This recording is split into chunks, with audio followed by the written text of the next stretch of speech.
আজ যখন ঘড়িতে ভোর 4:30 বাজে, তখন আমার মা ছেলে রওনা দিয়ে দিয়েছি বাড়ি যাওয়ার উদ্দেশ্যে।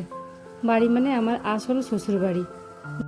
ওখানে আর চড়কের মেলা, ছেলের নামে তার ঠাকুমা মানত করে রেখেছিল, তাই সেটা দেওয়ার জন্য যাচ্ছি।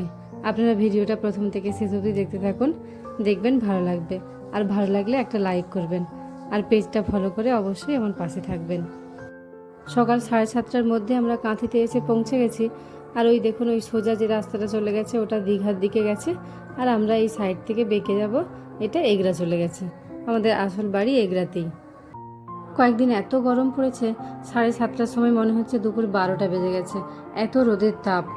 ভেবেছিলাম ট্রেনে করে আসব, কিন্তু ট্রেনের স্টেশন থেকে বাস স্ট্যান্ডের দূরত্বটা অনেকটা। কাঁথিতে ট্রেনে নেবে আবার আমাকে স্ট্যান্ডে এসে এগরার বাস ধরতে হতো।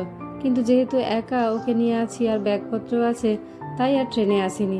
একদম নন্দকুমার থেকে ডাইরেক্ট এগরার বাস ধরে নিয়েছি, তাতেই চলে এসেছি মা ছেলে। নন্দকুমারে বাসে ওঠার পরে একজন যা ঘুম দিয়েছিল, এই উঠল খড়গপুর বাইপাসে এসে। এই প্রথমবার ও বাসে করে এতটা দূরে এলো, কারণ এর আগেও যতবারই এসছে ততবারই গাড়িতে করে এসছে, তাই একটু টেনশন ছিল, কিন্তু আমরা ভালোভাবে পৌঁছে গেছিলাম। বাড়ি পৌঁছে একটু রেস্ট নিয়ে তাড়াতাড়ি চান টান সেরে ওকে কিছু একটু খাইয়ে চলে গেছিলাম মন্দিরে। বিকেলে ওর সমান ওজনের বাতাসা ছড়ানো হবে, কিন্তু সকালে ওকে সস্থান করানো হবে।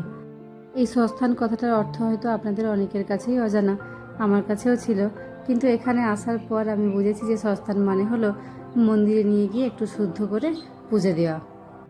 পরের ব্লগটাতে আপনাদের অবশ্যই দেখাবো ওই যে চড়ক গাছটা দেখলেন, ওটাতে উঠে কিভাবে সবাই বাতাসা ছড়ায়। ছেলের ওজন হয়েছে 9 কেজি 750, ওই মোটামুটি বিকেলে 10 কেজি বাতাসা ওর নামে ছড়ানো হবে। আমার শ্বশুরমশাই যখন বেঁচে ছিলেন তখন তিনি সক্রিয়ভাবে এই পুজোয় যুক্ত থাকতেন, এখন যেমন কাকু জেঠুরা আছেন তেমন। পুজো সেরে পুষ্পাঞ্জলি দিয়ে তাড়াতাড়ি আমরা বাড়ি চলে এসেছিলাম, কারণ বাইরে এত রোদের তাপ যে মন্দিরে একটু দাঁড়ানো যাচ্ছিল না। আমি আর জেঠিমা গেছিলাম পুজো দিতে। ওদিকে দূরের দিকে যে অ্যাজবেস্টারের চাল দেওয়া বাড়িটা দেখছেন, ওইটা পুরানো মাটির বাড়ি। আর আমার ডান দিকে জেঠুর বাড়ি, আর বাম দিকেরটা কাকুর বাড়ি। চড়কের ভিডিও নিয়ে সন্ধ্যাবেলা দেখা হচ্ছে আপনাদের সাথে। আজ তাহলে এখন রাখি, নমস্কার।